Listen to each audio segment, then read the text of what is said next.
ठीक है, चलिए सीधे इस विषय में गोता लगाते हैं। आज के इस विस्तृत विश्लेषण में हमारे पास एक बेहद दिलचस्प केस स्टडी है। ये कहानी है एक 35 साल के स्ट्रक्चरल इंजीनियर की, जिसने एक पूरे देश के दशकों पुराने राजनीतिक ढांचे को सच कहें तो पूरी तरह से पलट कर रख दिया। हम बात कर रहे हैं बालेन शाह की। हम बारीकी से देखेंगे कि कैसे सड़कों की हताशा और सिस्टम के प्रति अविश्वास को एक विशाल संस्थागत सुधार में बदल दिया गया। ये सिर्फ सत्ता का बदलाव नहीं था, ये लीडरशिप का बिल्कुल एक नया तरीका था। इस केस स्टडी को हम 5 प्रमुख हिस्सों में समझेंगे। पहला, सत्ता में उनका अनोखा सफर। दूसरा, उनके सख्त प्रशासनिक फैसले। तीसरा, युवाओं के नेतृत्व वाली डिजिटल क्रांति। चौथा, पुराने सिस्टम का पतन। और पांचवा, उनका सिस्टम सुधार का ब्लूप्रिंट। तो चलिए पहले चरण से शुरू करते हैं। एक अंडरग्राउंड रैपर से काठमांडू के मेयर तक का ये अनोखा सफर। अब देखिए, बालेंद्र शाह, जिन्हें लोग प्यार से बालिन कहते हैं, उनका बैकग्राउंड टिपिकल राजनेताओं वाला बिल्कुल नहीं था। 2012 के आसपास वो एक अंडरग्राउंड रैपर के तौर पर करप्शन के खिलाफ अपनी आवाज उठाते थे। उनका 2013 का एक बहुत मशहूर रैप लिरिक्स था, रेवोल्यूशन इज कॉन्शियसनेस, यानी क्रांति एक चेतना है। और दिलचस्प बात यह है कि ये सिर्फ एक गाने की लाइन नहीं थी, ये आगे चलकर उनकी लीडरशिप स्टाइल की असल नींव बन गई। उन्हें ये साफ समझ आ गया था कि सिर्फ बाहर खड़े होकर सिस्टम की आलोचना करने से कुछ नहीं होगा। और अपनी इसी सोच के साथ 2022 में उन्होंने एक बहुत बड़ा रिस्क लिया, काठमांडू के मेयर का चुनाव लड़ना, वो भी एक निर्दलीय उम्मीदवार के तौर पर। ना कोई बड़ी पॉलिटिकल पार्टी का सपोर्ट, ना कोई भारी भरकम फंड। शुरुआत में तो पुराने और स्थापित राजनेताओं ने इस कदम का काफी मजाक भी उड़ाया था कि इन्हें राजनीति की क्या समझ। लेकिन असली चौंकाने वाली बात तो नतीजों में छिपी थी। जब वोट गिने गए तो बालेन को 38% से ज्यादा वोट मिले। जरा सोचिए, इस भारी समर्थन ने स्थापित सत्ता को पूरी तरह से हिलाकर रख दिया। इतने बड़े अंतर के साथ वो काठमांडू के 15वें मेयर बन गए। ये जीत महज एक चुनावी जीत नहीं थी, ये एक साफ संकेत था कि लोग अब पुराने सिस्टम से पूरी तरह उब चुके हैं। अब हम आते हैं दूसरे चरण पर, उनका बुलडोजर अप्रोच और बिना किसी समझौते वाले सख्त प्रशासनिक फैसले। मेयर की कुर्सी पर बैठते ही बालेन ने दिखा दिया कि वो सीधा एक्शन लेने में विश्वास रखते हैं। सबसे पहले उन्होंने 15 फीट नीचे दबी ऐतिहासिक टुकुचा नदी को खोज निकाला, जिस पर लैंड माफिया ने बड़े बड़े स्ट्रक्चर बना लिए थे। और जब केंद्र सरकार से उनका टकराव बढ़ा तो उन्होंने एक अभूतपूर्व कदम उठाते हुए सीधे सिंघा दरबार यानी प्रधानमंत्री कार्यालय और अहम मंत्रालयों का कूड़ा उठवाना ही बंद कर दिया। उन्होंने सोशल मीडिया पर 14 कारण गिनाए और फेडरल गवर्नमेंट के दबाव को मानने से साफ इनकार कर दिया। उनके इसी बेखौफ तरीके ने उन्हें 2023 में टाइम मैगजीन की टॉप 100 इमर्जिंग लीडर्स लिस्ट में भी जगह दिलाई। हमारा तीसरा चरण है युवाओं की डिजिटल क्रांति और कैसे सिर्फ 6 दिनों के अंदर पूरा सिस्टम ढह। सितंबर 2025 तक बेरोजगारी और रोजगार के लिए मिडिल ईस्ट जाने की मजबूरी से युवाओं का गुस्सा अपने चरम पर पहुंच गया था। और फिर जब 4 सितंबर को प्रशासन ने 26 सोशल मीडिया साइट्स पर बैन लगाया तो ये एक चिंगारी बन गई। इंटरनेट बंद होते ही लोग अपना गुस्सा जाहिर करने सड़कों पर उतर आए। हालात बहुत तेजी से बिगड़े। 8 सितंबर को प्रदर्शनकारियों पर असली गोलियां चलीं और 9 सितंबर तक आते आते कुल 76 लोगों की दुखद मौत हो गई। हिंसा इतनी भड़की कि 3500 से ज्यादा कैदी जेल से भाग निकले। इस भारी उथल पुथल के बीच प्रशासन ढह गया और तत्कालीन प्रधानमंत्री को इस्तीफा देना पड़ा। सरकार गिरने के बाद जो सत्ता का खालीपन आया, उसमें 2 अलग-अलग पीढ़ियों का एकदम अलग नजरिया सामने आया।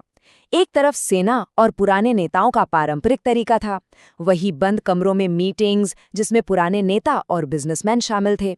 वही दूसरी तरफ था युवाओं का तरीका। युवा लीडर्स ने इन पुराने चेहरों को सिरे से नकार दिया और स्टेक होल्डर्स की मीटिंग से वॉकआउट कर गए। इसके बजाय उन्होंने डिस्कॉर्ड जैसे डिजिटल प्लेटफॉर्म्स का इस्तेमाल किया, खुद को संगठित किया और एक अंतरिम प्रधानमंत्री चुनने की प्रक्रिया शुरू कर दी। एकदम विकेंद्रीकृत तरीका। इस डिजिटल शिफ्ट का स्केल कितना विशाल था, इसे जरा इस नंबर से समझिए। 1,45,000 से ज्यादा लोग youth against corruption Discord server से जुड़ गए और इसी प्लेटफॉर्म पर एक पारदर्शी ऑनलाइन वोटिंग के जरिए 3,833 वोट देकर पूर्व चीफ जस्टिस सुशीला कार्की को अंतरिम प्रधानमंत्री चुन लिया गया। अब बढ़ते हैं चौथे चरण की ओर, 2026 के आम चुनाव और पुराने सिस्टम का पूरी तरह से पतन।